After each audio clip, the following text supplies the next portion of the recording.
Just because a project failed, it doesn't mean that I failed. Because I am not the project. I am an indie maker, and my goal is to make money with one project, not that one specifically. Hello and welcome back to Indie Bites, the podcast writing you stories of fellow indie hackers in 15 minutes or less. Today I'm joined by Tiago Ferreira, who's the co-founder of Podsqueeze, an AI podcast tool that helps automate your podcast content. The tool that helps you create show notes, newsletters, social posts and more for your podcast is currently doing 16k MRR and growing. You might also know Tiago from his podcast Wannabe Entrepreneur, where he's interviewed some impressive founders including Pieter Levels. Before we get into this episode, I'd like to, of course, thank my legendary sponsor, Email Octopus. Email Octopus are an email platform focused on affordability with a very generous free plan and ease of use without some of the bloated features that some email apps have, so you can focus on shipping and growing your audience, which regular listeners will know is essential for growth in the early days. So to get started with an email platform that just gets out of the way, you can contact up to 2,500 people for free. Head to emailoctopus.com or hit the link in the show notes. Let's get into this episode with Tiago. Tiago, welcome to Indie Bites. How are you doing, my friend? Doing fine. Thank you, James. I'm so excited to be in this landmark of the indie podcasting. Well, you have been a bit of a stalwart in the indie podcasting community, having done over 300 episodes of your own show. When did you start getting into indie hacking, and what was your gateway drug into bootstrapping? I've been building products since college, I believe. I was bored learning those kind of things, so I started learning coding. I learned PHP, and I was just an HTML and just building products. And I've built so many, mostly kind of SaaS and web products. I started with my climate change app, Change It, but made barely no money. And then my podcast that then led to a community. This was a paid community for indie makers. It was the WB space, the Wannabe Entrepreneur space. Really cool, really fun project. And I met so many cool makers. But again, it was making around 500 MRR, I think, of course, not enough to pay the bills. Then after that, I kind of joined forces with my co-founder, and we started by making a product also for indie makers called the Indie Lottery. It was a fun project as well. We got a few sponsors, but it was not enough. And then we kind of hit goal with Podsqueeze that now is paying the bills for both of us. And I'm interested by a lot of people that have been in the space for a while. They've tried a lot of things and nothing's really stuck. Some would say they failed because you move on from them, you sunset them. And then they'll eventually find a product that does start to gain traction, which is exactly what has happened with Podsqueeze.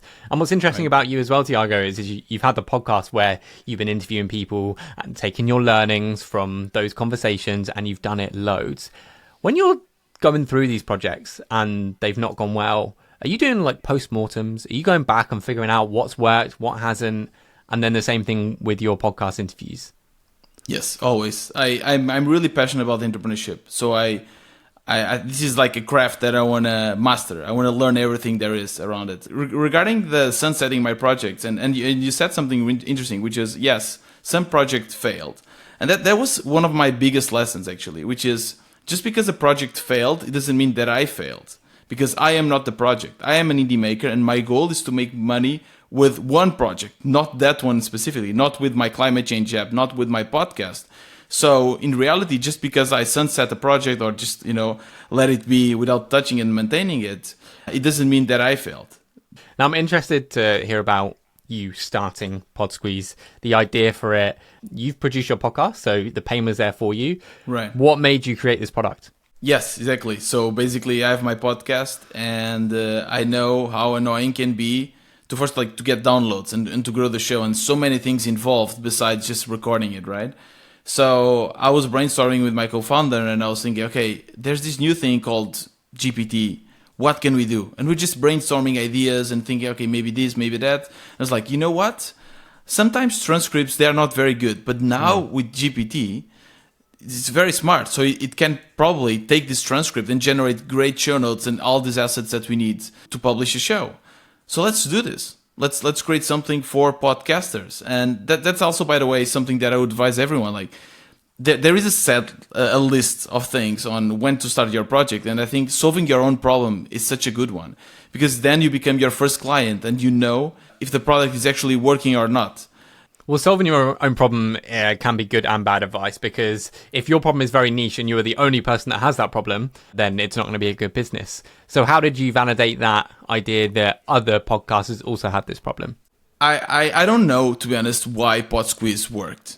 And it's really hard because I could theorize. I could give you some theories. GPT was starting out, AI, everything. But in reality, I don't really know. I think there's always a component of luck. And the way to reduce the dependency on luck is just to try many, many things. And when I was doing my podcast, that's kind of the pattern I discovered. Everyone that found some success, they tried many things very fast until one actually took off. And they took off like no other project. It's like people would line up and say, hey, it's not working, but here's my password, here's my bank account, whatever, fix it because I need it. And then you realize, okay, I have product market fit. So that's basically what happened. We tried to build Podsqueeze. In the first week, we built the functionalities. In the second week, we built the payments. And then we launched it.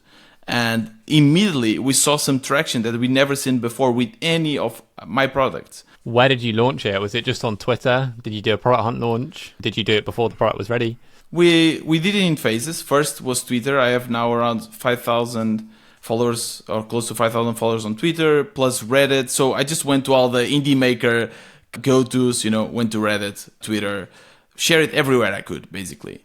And that was the first launch. Later on, then we did cold email and product hunt. How did you use Reddit without getting yourself banned? I was banned, basically. There's no way around it.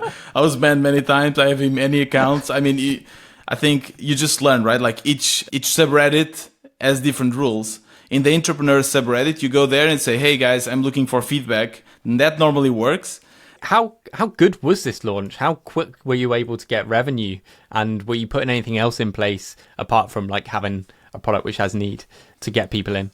We did two great things for our launch. First, Product Hunt. Product Hunt is amazing. Still, I thought Product Hunt was dead and people don't use it anymore. We just discovered something about Product Hunt that it will blow your mind. So basically, when you launch it, you need to have a big audience and you just DM everyone. But that's the strategy. It's very simple. And that's how we get the top 5. Once you get to top 5, there's something beautiful that happens, which is you start getting tons of backlinks. In our past launch, which was in the beginning of this year, our second launch, we got 500 people around coming from Product Hunt, but then we got thousands coming from Google. We saw like a huge bump on Google, people searching for us, a lot of clicks coming from Google. So actually the Product Hunt launch had a huge influence on our SEO, and definitely that was really, really good. Another thing that we did was the cold emails. The cold emails was really, really cool. So basically we found that there was actually public information on podcasters with tons of emails. But that also worked really, really well for the first months. So from like launch, what sort of MRR did you get into within say a month or two? Month or two was around 3,000. And in the first 4 months, we reached like 6,000 MRR. So people love to hear these stories. And right now you're at 16,000. Talk to me about some of the growth tactics that have been so useful for you or pivotal, you think, to that growth. So this is really interesting because we can clearly see that there are different stages when you're launching a company, right? So when we first launched, we were also kind of riding this wave, this AI wave. So we were like, okay, this will just now, we are millionaires now. Just rest and see the metrics grow, and that's enough. Of course, we were mistaken. Once we reached around, I think we were 7 months in, and we saw a stagnation on our growth. And that's where we started phase 2. Phase 2 was a more kind of long-term marketing strategy, which is SEO. And that's so first phase, product hunt, emails, shared everywhere, sharing all AI directories, everything. It was more hustling. Second phase, SEO, and as well a little bit of YouTube and TikTok and trying these other mediums. Yeah, I can see you definitely experimenting things. Now, SEO is very important to me and a lot of other indie hackers because I see how effective it can be for all, like so many countless examples. Elston of TinyHost, Thibaut of Tweet Hunter talks a lot about SEO. It seems to be the secret sauce for growing your indie SaaS. How did you do it, Tiago? Yeah, I'm so surprised because sometimes even we were just talking about the indie beers and I go there and I speak with other makers, even makers that are actually making good money and they don't know about SEO. And it's absurd because it's such a great marketing way. And as well, it's something that you can you do have kind of a recipe. It's you can reproduce it. Maybe it's easier to reproduce SEO than any other marketing medium, I would say. So yeah, the way we started was we were in this crossroad where the AI wave was not as strong as before, and we thought, okay, we need to learn this thing called SEO, because then people just find us on Google. And the first thing we did, actually, we tried a few things. It was not working very well, and then we actually hired like an auditor, someone, and this was probably one of the best decisions we made, because why wasting 3, 4, 5 months to learn everything there is around SEO if you can pay one person $1,000 and they will like do an audit and teach you everything. So that's what we did. He came and he analyzed the full website, and he told us, okay, first of all, you need to increase the performance here. And he showed us like these websites where you can do that. And then he told us about how SEO works, which is finding keywords with a lot of people searching for these keywords and low competition, and creating landing pages for these keywords, like tons of landing pages. And that's one phase. And then getting backlinks, getting people like other domains to link to you, and especially domains, if there are domains in the podcasting industry, for us is great. And that, after a few months, we started seeing some results, and now most of our traffic comes from there. It's fascinating. Well, Tiago, I want to round off talking about 2 things, one of which we'll try and keep short, but it's sort of the state of building an AI product, and then we'll end on future plans. So with AI, fast moving, hypey, exciting, but also as the technology becomes available, lots of competition is coming in. How do you see building an AI product now in 2024? How do you view competition, and what are you doing to negate some of those risks that are involved? AI is amazing. I think AI is definitely changing the world. One thing that we try to do is, okay, we use AI with the purpose of solving a problem, right? We are not just using AI because it's trendy, because it's cool. So every time there's a new model coming out, we think, okay, can this make our product better, right? Is this going to help podcasters?